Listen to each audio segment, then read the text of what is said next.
Good morning to all of you. सुप्रभात। सरफरोशी की तमन्ना अब हमारे दिल में है, देखना है जोर कितना बाजुए कातिल में है। राम प्रसाद बिस्मिल द्वारा गढ़ा गया ये शेर आज हम लोग आधुनिक इतिहास श्रृंखला में दूसरे चरण की क्रांतिकारी गतिविधियों पर चर्चा करेंगे। तो आइए देर ना करते हुए स्टार्ट करते हैं। Hindustan Republican association. आखिर दूसरे चरण की क्रांतिकारी गतिविधियां क्यों शुरू हुई? देखा असहयोग आंदोलन के दौरान जब गोरखपुर में चौरी चौरा नामक घटना घटित हुई, यानी चौरी चौरा कांड हुआ, उसके एवज में गांधी जी को जेल भेज दिया गया। गांधी जी ने असहयोग आंदोलन को रोक दिया था, स्थगित कर दिया था। जब असहयोग आंदोलन असफल हो गया, स्थगित हो गया, तो क्रांतिकारियों का मनोबल टूटने लगा, लोगों का मनोबल गिरने लगा, अहिंसात्मक वर्ग से इन लोगों का विश्वास उठने लगा। तब देश में तमाम क्रांतिकारी गतिविधियां उठने लगी। उसी में यानी उसी कड़ी में हम लोग बात करते हैं हिंदुस्तान रिपब्लिकन एसोसिएशन की। ये घटना है 1924 की। कानपुर में चंद्रशेखर आज़ाद, सचिंद्र नाथ सन्याल, राम प्रसाद बिस्मिल आज लोगों ने मिलकर एक संगठन बनाया जिसका नाम था हिंदुस्तान रिपब्लिकन एसोसिएशन। अब हम जब भी एचआरए बोलेंगे तो आप इस संगठन का पूरा नाम जानेंगे। इसका उद्देश्य था भारत में लोकतांत्रिक गणराज्य की स्थापना करना। लोकतांत्रिक गणराज्य का मतलब ये है, थोड़ा सा ये राज्य व्यवस्था का टॉपिक है। लोकतंत्र मतलब लोगों के द्वारा चुनी गई सरकार, और गणतंत्र का मतलब जिस राष्ट्र का यानी जिस राज्य का मुखिया वंशानुगत नहीं होता बल्कि चुनाव के द्वारा होता है, ऐसी शासन प्रणाली को हम लोग गणतांत्रिक शासन प्रणाली कहते हैं। तो ये उद्देश्य था। और होता ये है कि स्थापना 1924 में कानपुर में सचिंद्र नाथ सान्याल, चंद्रशेखर आज़ाद, राम प्रसाद बिस्मिल, अशफाक उल्लाह खां। राम प्रसाद बिस्मिल और अशफाक उल्लाह खां बहुत क्लोज मित्र थे। ये शाहजहांपुर की धरती से जन्मे दोनों लाल।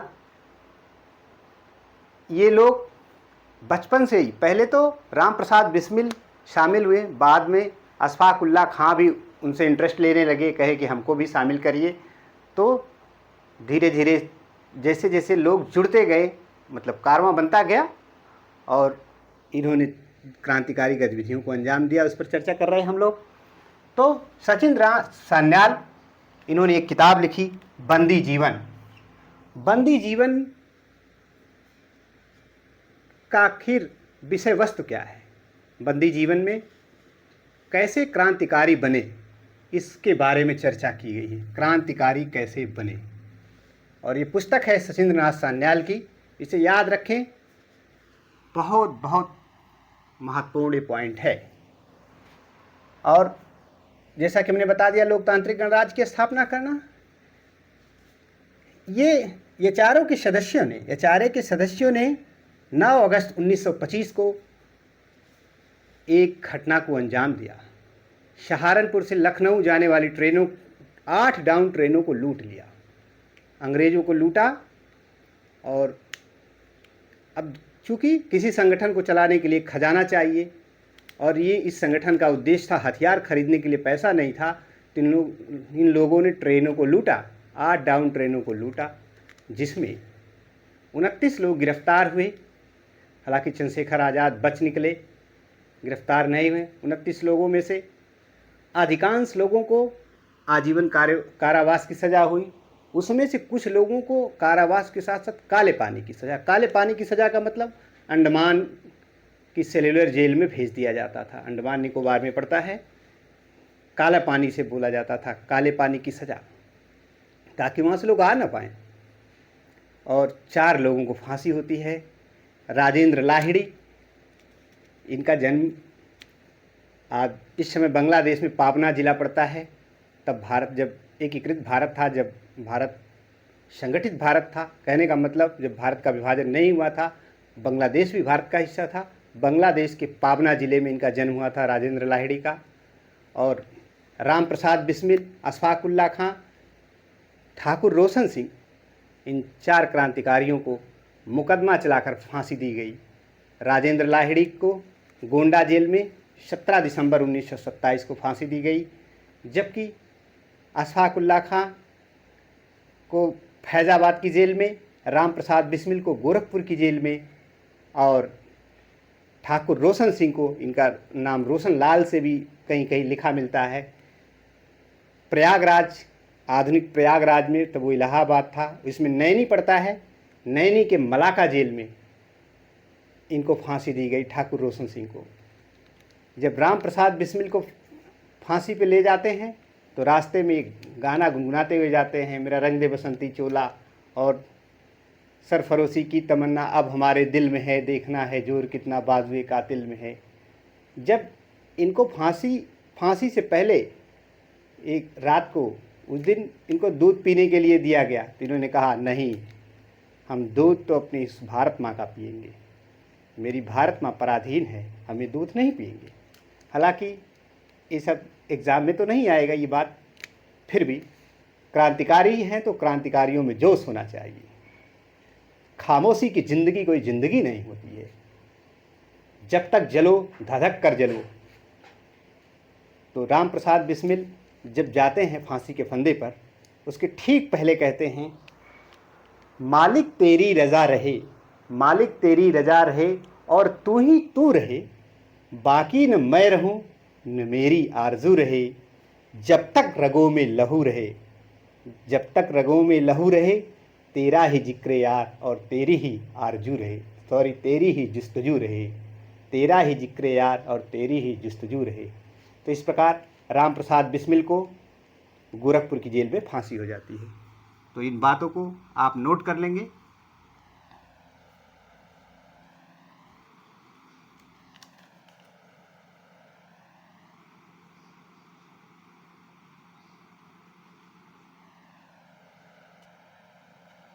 आज़ादी के अमृत महोत्सव के एवज में, जब अमृत महोत्सव चल रहा था, तो उत्तर प्रदेश की सरकार ने 2021 में एक काकोरी कांड की जगह पर वो नाम बदलकर काकोरी ट्रेन एक्शन कर दिया। काकोरी एक्शन, अब काकोरी एक्शन लिखा जाता है इन शहीदों के सम्मान में।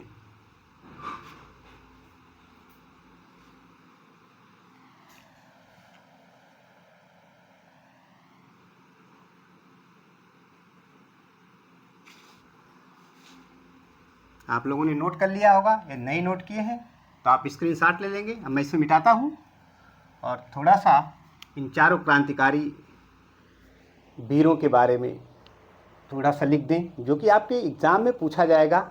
हम सिर्फ उन्हीं बातों की यहाँ पे चर्चा कर रहे हैं। हालांकि अगर इस पर डिटेल लेक्चर लेना पड़ा बहुत लंबा हो जाएगा, वो आप बाद में भी पढ़ लेंगे, लेकिन अपने एग्ज़ाम के पॉइंट ऑफ व्यू से आप तैयारी करिए। यहाँ पर मैं मिटाता हूँ इसे।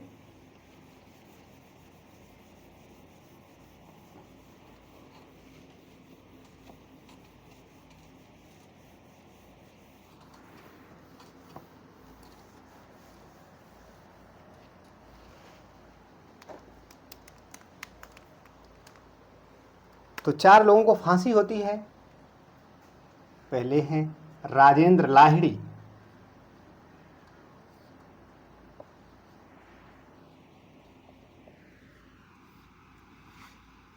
इनको गोंडा की जेल में फांसी दी गई। गोंडा जेल में फांसी स्थल, फांसी का स्थल गोंडा जेल। और इनको सबसे पहले फांसी दी गई थी इन 4 क्रांतिकारियों में। ये है 17 दिसंबर और 1927 की बात है, 1927। और इनको 1927 और 2 दिन बाद फिर इनके बारे में मैंने बता ही दिया कि इनका जन्म आधुनिक बांग्लादेश में पाबना जिला पड़ता है, पाबना जिले में हुआ था एक ब्राह्मण परिवार में। तो ये राजेंद्र लाहिड़ी हो गए। दूसरे राम प्रसाद बिस्मिल, राम प्रसाद बिस्मिल।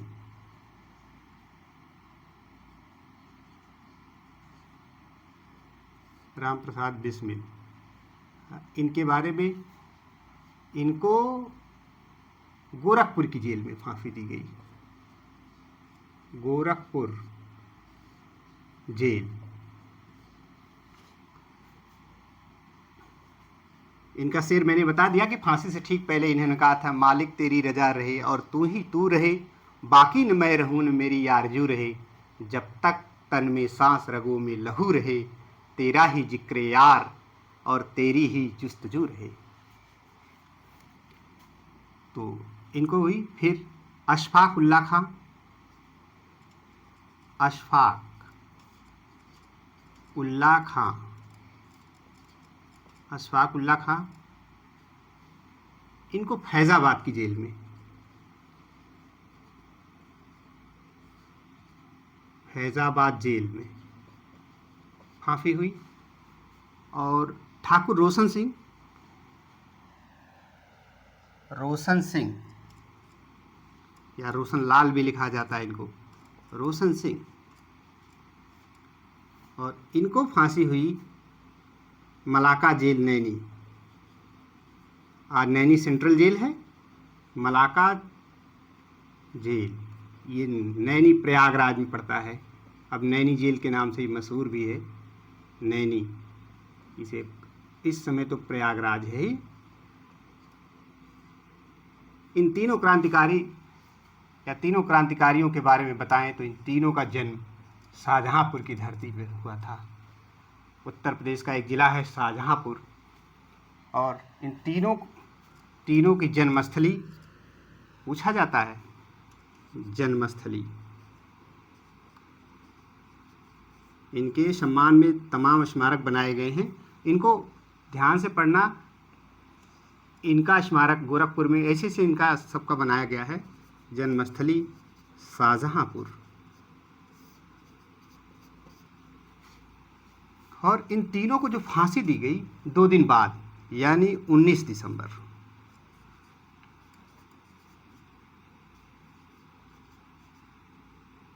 देखिए यहाँ से ऑब्जेक्टिव प्रश्न क्या बनेगा। जन्मस्थली तो इनका जो है पाबना जिला, मैंने बता दिया, पाबना जिला।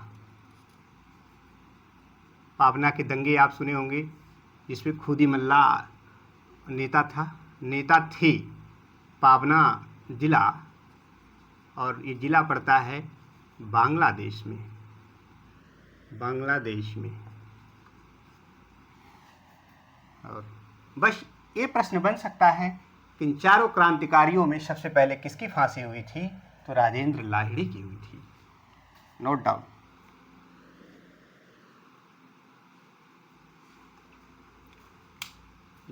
इसको नोट कर लीजिए फटाफट, या स्क्रीनशॉट लीजिए, हम इसको मिटाते हैं, या पास करके इसको आप ले लेंगे, हम आगे बढ़ें।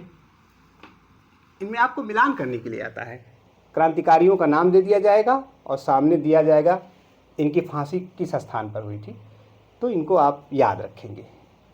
मलाका जेल नहीं पूछते हैं, बल्कि नैनी ही पूछते हैं या प्रयागराज पूछते हैं, तो इसको तैयार रखें। अब हम इसको मिटाएं।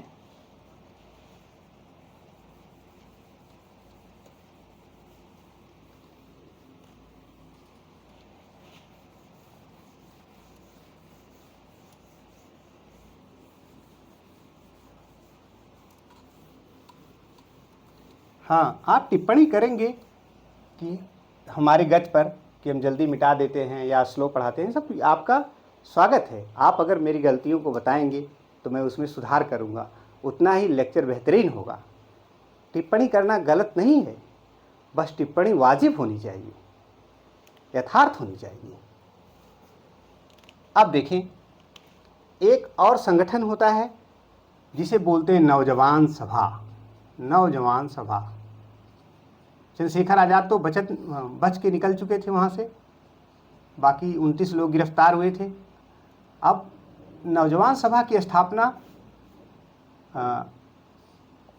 खास करके मुख्य रूप से तो भगत भगत सिंह ने ही किया था और इनके एक साथी थे छबील दास, भगत सिंह और छबील दास।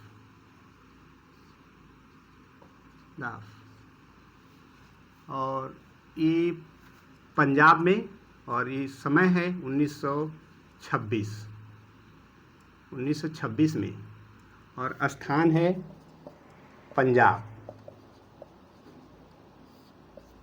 इतना याद रखना है। और इनके अन्य सदस्यों में भी अगर जानना चाहें तो यशपाल, रामचंद्र, भगवती चरण वोहरा, दुर्गा देवी अन्य सदस्य।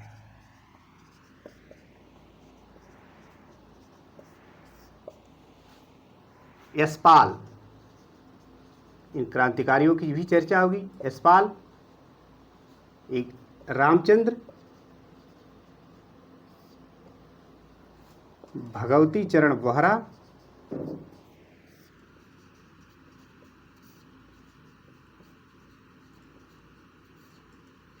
दुर्गा देवी।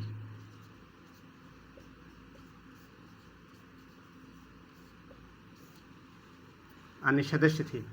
देखिए, सबके बारे में हम तो जिक्र करेंगे ही करेंगे, लेकिन थोड़ा सा मैं यहाँ दुर्गा देवी का जिक्र कर दे रहा हूँ कि ये वही दुर्गा देवी हैं जिन्होंने पंजाब से भगत सिंह को बचाने के लिए, भगाने के लिए अपने गहने तक बेच दी। हमारे भोजपुरी में एक छंद है, मोरे देश के धरतिया गुमान करी, भारत देशवा ऐसी नारी पे गुमान करी। मोरे देश के धरतिया बखान करी, भारत देशवा ऐसी नारी पे गुमान करी। ये देखिए, दुर्गा देवी ये भगवती चरण वोहरा की पत्नी थी। दुर्गा देवी का जन्म, इनको भारत की अग्नि भी कहा जाता है। पहले एक चीज़ देखें, इनके उपनाम थे दुर्गा भाभी। क्रांतिकारियाँ, जितने भी क्रांतिकारी थे संगठन में, इनको दुर्गा भाभी के नाम से जानते थे, दुर्गा भाभी। और इनका उपनाम था भारत की अग्नि, जिससे अंग्रेज बहुत खौफ खाते थे, डरते थे अंग्रेज। जब भगवती चरण वोहरा की मृत्यु हो गई तब तक ये सक्रिय रही। होता है कि दुर्गा देवी का जन्म एक गुजराती ब्राह्मण परिवार में उत्तर प्रदेश के प्रयागराज जिले में हुआ था। मात्र 11 वर्ष की उम्र में इनका विवाह भगवती चरण वोहरा से हो गया।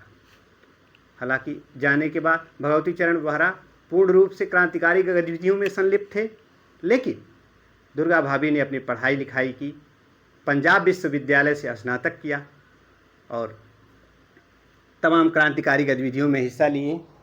इनकी चर्चा हम आगे भी करेंगे। तो दो चीज़ें जानें, एक दुर्गा भाभी और भारत की अग्नि। और भगवती चरण वोहरा के बारे में जिन्होंने फिलॉसफी ऑफ बम यानी बम का दर्शन लिखा, इन सब बातों का हम लोग जिक्र करेंगे। तो ये शार्ट पॉइंट आप नोट कर लीजिए।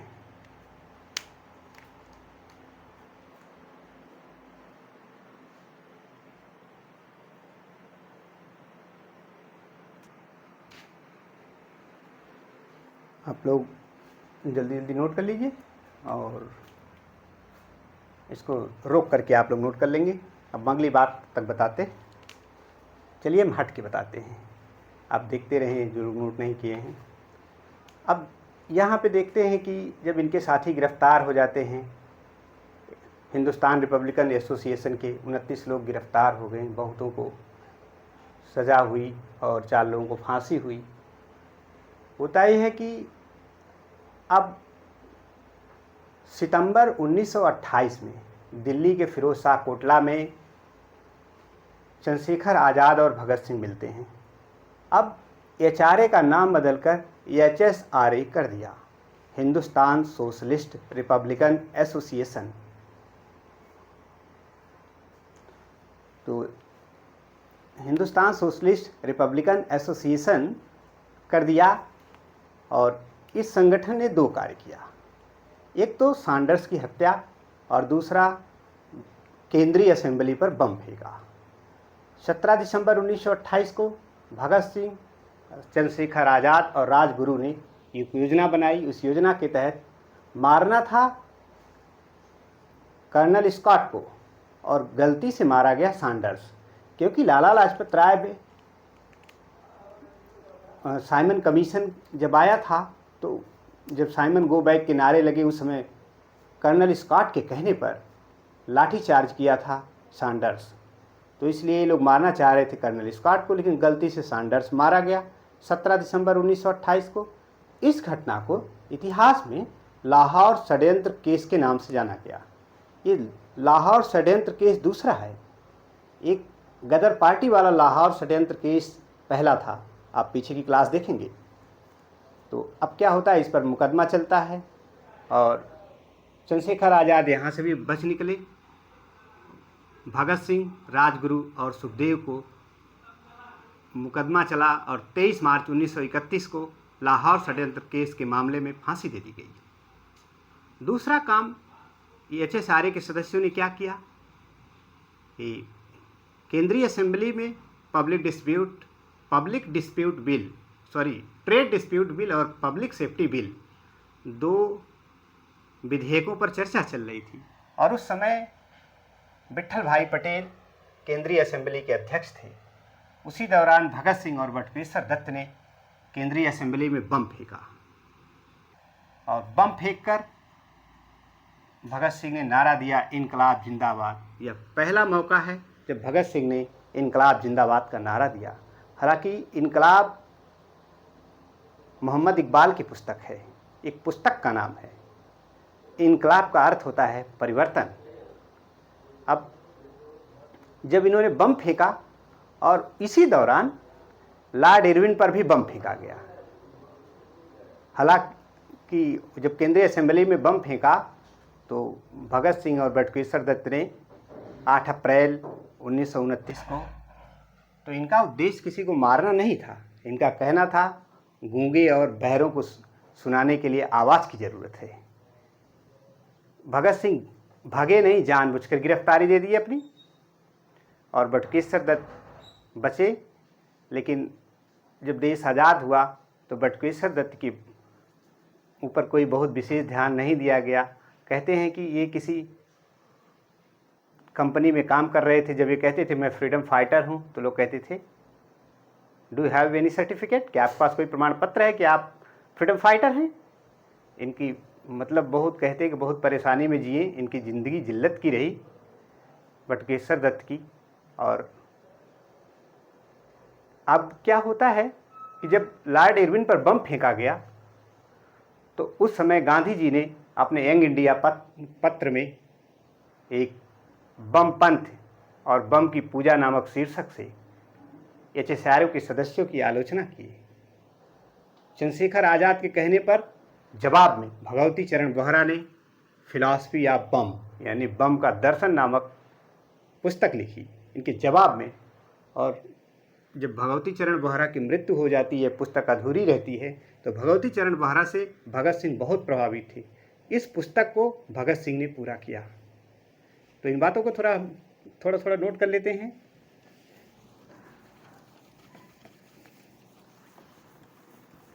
हालांकि मैं इन क्रांतिकारियों के बारे में भी आपको डिटेल बताऊंगा, भगत सिंह और चंद्रशेखर आज़ाद के बारे में, लेकिन यहाँ पर जो बात हो रही है HSRA Hindustan socialist Republican association, Hindustan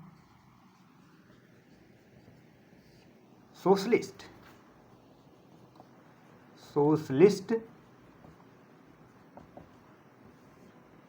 Republican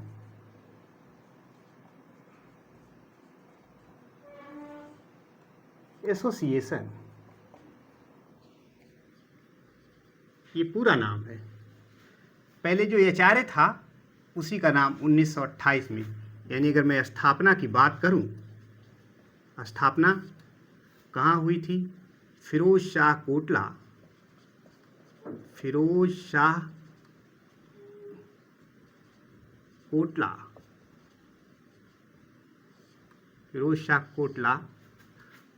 Delhi. Firoz Shah Kotla स्थान है। जो फिरोज शाह कोटला एक क्रिकेट स्टेडियम भी हुआ करता था, जिसका नाम बदलकर सरकार ने अरुण जेटली स्टेडियम कर दिया। ये स्थान है और ये समय है सितंबर 1928 और संस्थापक हैं इसके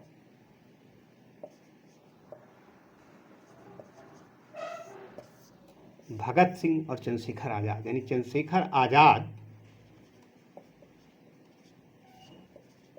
आज़ाद और भगत सिंह ने इसकी स्थापना की, या यूं कह सकते हैं जो एचआरए था अब वो परिवर्तित होकर एचएसआरए हो गया। इसने क्या किया, इस बात को जाने। इसने इन जो कार्य किया, इसने दो कार्य किया। पहला कार्य इन्होंने किया, नंबर 1, सैंडर्स की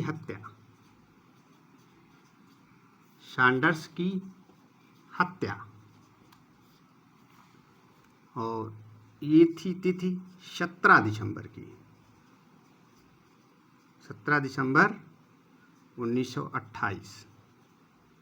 हम लोग पहले ही पढ़ चुके हैं, लाला लाजपत राय का जब 17 नवंबर को हत्या हो गई, मतलब 17 नवंबर को मृत्यु हो गई, साइमन कमीशन के विरोध के दौरान जब लाठीचार्ज हुआ, उसी का बदला लेने के लिए सैंडर्स की हत्या की गई और इसे लाहौर षड्यंत्र केस जाना गया।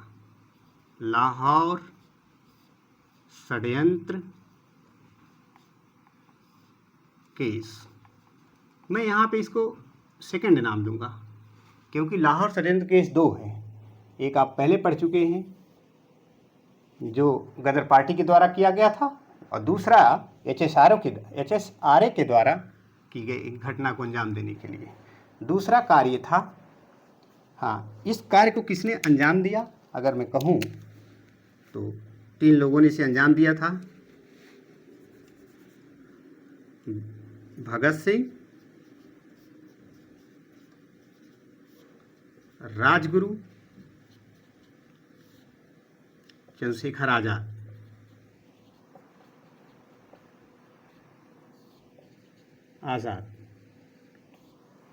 और इसके बदले में हालांकि चंद्रशेखर आज़ाद यहाँ भी बच निकले, कोई नहीं पकड़ पाया, और भगत सिंह को बचाने के लिए दुर्गा भाभी यानी भगवती चरण बोहरा की पत्नी, इन्होंने अपने गहने तक बेच दिया कि इनको बचाएं, लेकिन मुकदमा चला लाहौर षड्यंत्र केस के मामले में, ये बच गए।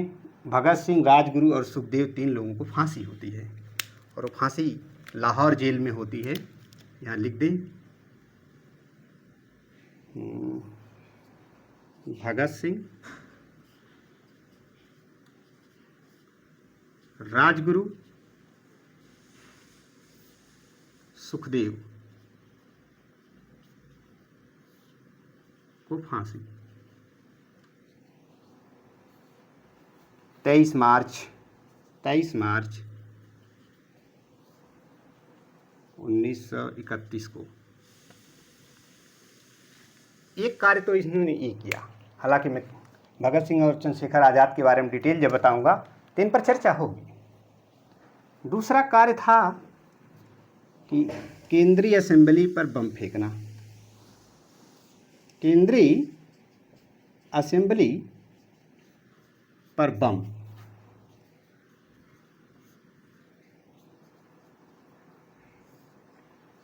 फेंकना, और ये केंद्रीय असेंबली पे जो बम फेंका था इन्होंने 8 अप्रैल की घटना है, 8 अप्रैल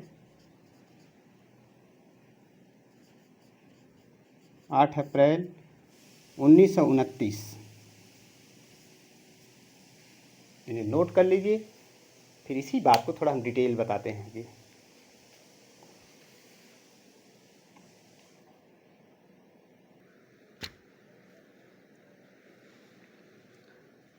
आशा करता हूँ कि आप लोगों ने नोट कर लिया होगा, या नहीं नोट किए तो इसको वीडियो को पास करके आप नोट बना लेंगे। सॉरी। तो हम पहला कार्य सैंडर्स की हत्या, दूसरा कार्य केंद्रीय असेंबली पर बम फेंकना। तो आइए हम केंद्रीय असेंबली पर बम फेंकने की घटना को डिटेल से देखते हैं क्या क्या हुआ।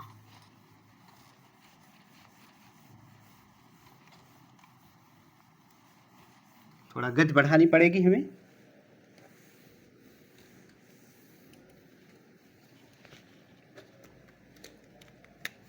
एचएसआरए का दूसरा कार्य, एचएसआरए RA यानी हिंदुस्तान रिपब्लिकन एसोसिएशन का दूसरा कार्य, पहला कार्य तो सैंडर्स की हत्या, दूसरा कार्य जो है केंद्रीय असेंबली पर बम,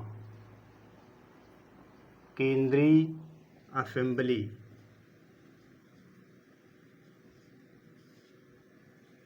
पर बम फेंकना। और ये कार्य किसने किया था? दो लोगों ने, एक थे भगत सिंह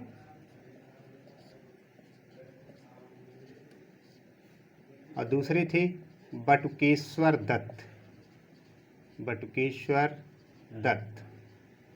और ये तिथि है केंद्रीय असेंबली पे जब बम फेंका गया, तो घटना है 8 अप्रैल। इतिहास में इन तिथियों को याद रखना पड़ता है। 8 अप्रैल 1929। 28 में तो इन्होंने अंजाम दिया था सैंडर्स की हत्या का। अब ये घटनाओं को कहा जाता है कि इनका कालानुक्रम बैठाइए, तो आपको याद होना चाहिए सैंडर्स की हत्या 28 में ही कर दिया था दिसंबर में, और बम फेंका गया 29 में। तो अब क्या होता है कि इनका उद्देश्य जो था किसी को मारना नहीं था। इस समय एक चीज लिख लें यहाँ पे, इस समय केंद्रीय असेंबली में, केंद्रीय असेंबली में public safety bill, public safety bill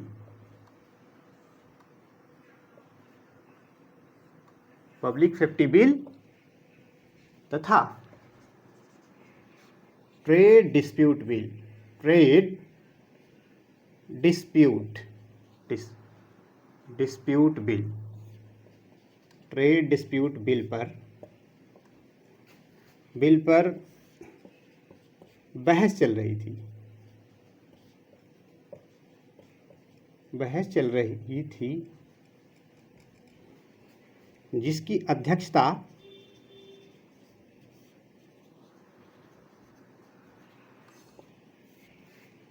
Vitthal भाई पटेल, विट्ठल भाई पटेल, विट्ठल भाई पटेल कर रहे थे। ये वही विट्ठल भाई पटेल हैं,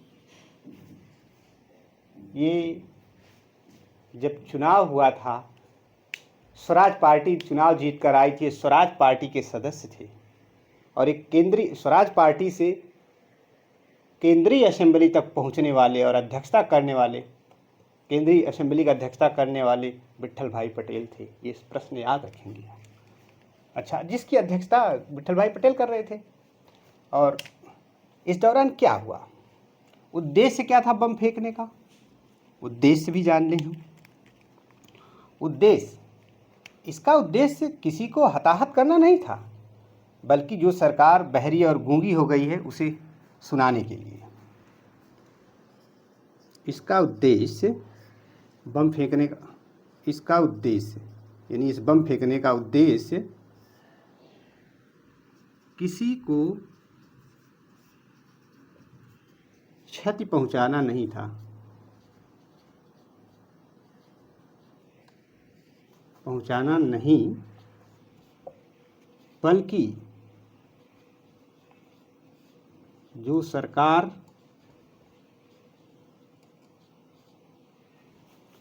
बहरी हो गई है, बहरी और गूंगी हो गई है,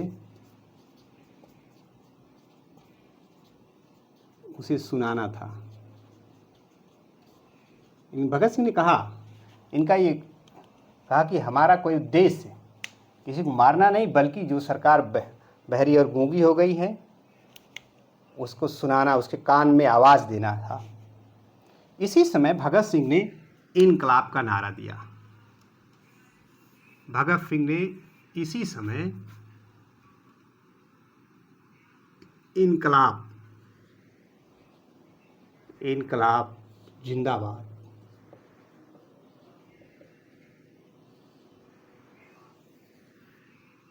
का नारा दिया। नारा पहली बार दिया, पहली बार दिया। और एक चीज आपको याद रखना होगा कि इनकलाब जो है मोहम्मद इकबाल की पुस्तक है। इनकलाब मोहम्मद इकबाल की पुस्तक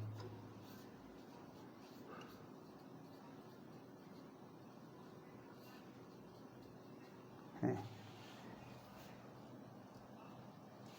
सारे जहां से अच्छा हिंदोस्तां हमारा मोहम्मद इकबाल की रचना है ना, इसे आप नोट कर लीजिए।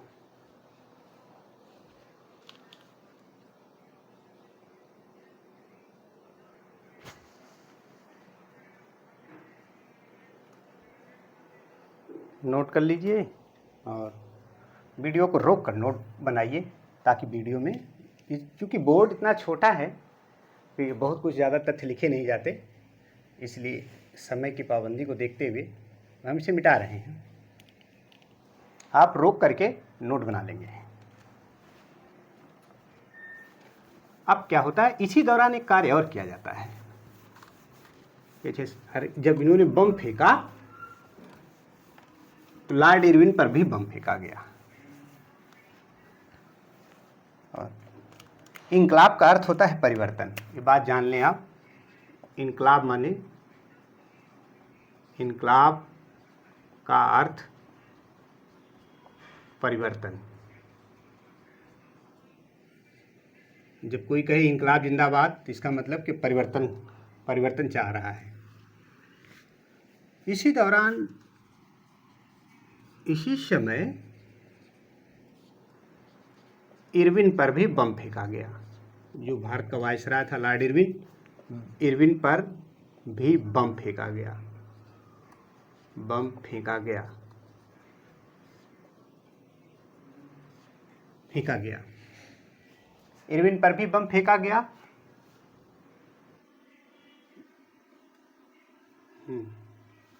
जिसकी आलोचना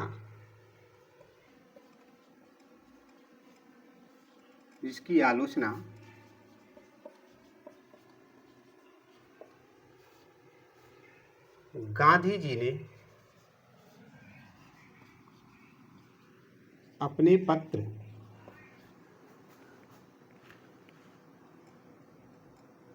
अपने यंग इंडिया में की। यंग इंडिया इनका समाचार पत्र निकलता था, गांधी जी द्वारा पत्र निकलता था। ये पत्र था यंग इंडिया में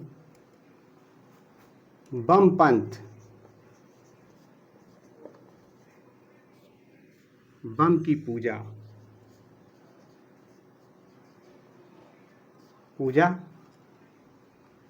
बम की पूजा शीर्षक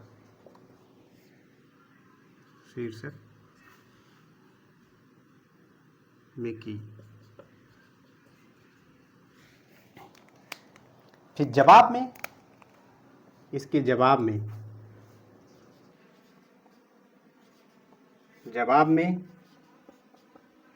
चंद्रशेखर आजाद के कहने पर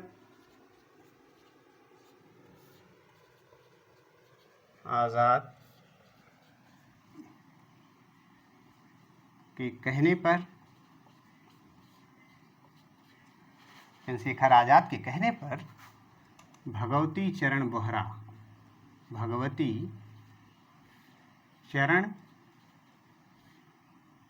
वोहरा का नाम याद रखेंगे, ने फिलॉसफी ऑफ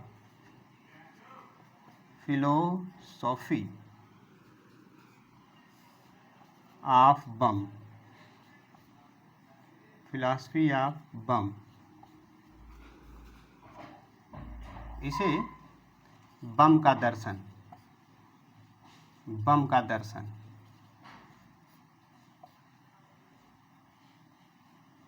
नामक पुस्तक की रचना की रचना की। यह पुस्तक अधूरी थी। भगवती चरण बोहरा तब तक उनका देहांत हो गया। आगे चलकर भगत सिंह पर बोहरा जी का बहुत प्रभाव था।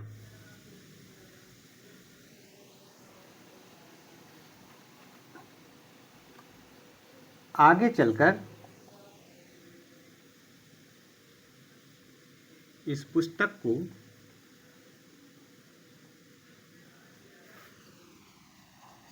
भगत सिंह ने पूरा किया।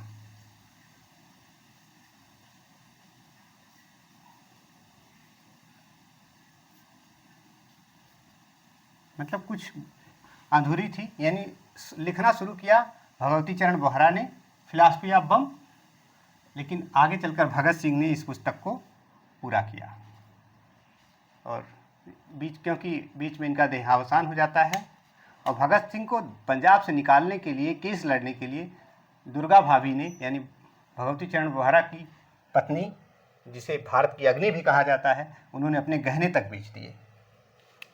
तो नोट कर लीजिए इसे।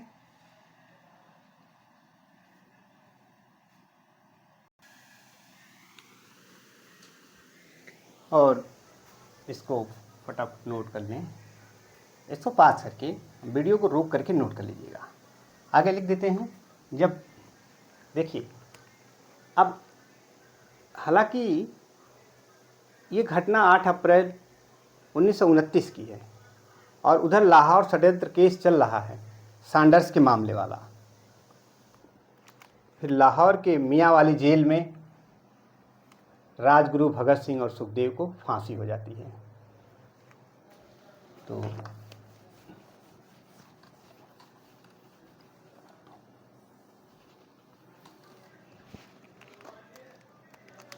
घटना है 23 मार्च 1931 को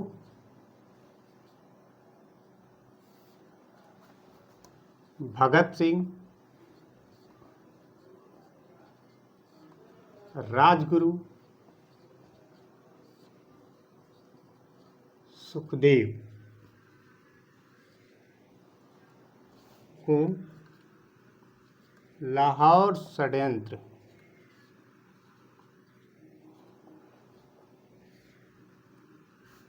केस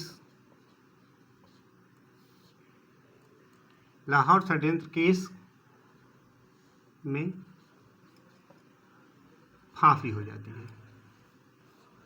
फांसी हुई। लाहौर में एक मियाँ वाली जेल पड़ती है।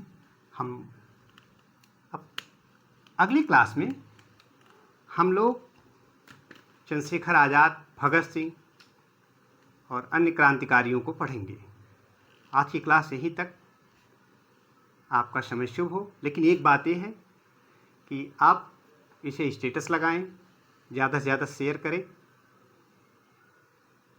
आप मेरे सब्सक्राइबर बढ़वाइए और लाइक करिए। अगर आपको अच्छा लगे तब लाइक करिए, कोई ज़रूरी नहीं है, लेकिन इसे शेयर करेंगे तो थोड़ा सा प्रमोशन मिलता है हमको। इसके बाद हम लोग जल्दी से इस आधुनिक इतिहास को समाप्त करके फिर भारतीय राज्य व्यवस्था, संविधान के बारे में भी चर्चा करेंगे या उसको पढ़ाएंगे। तो आज के लिए इतना ही। नमस्कार।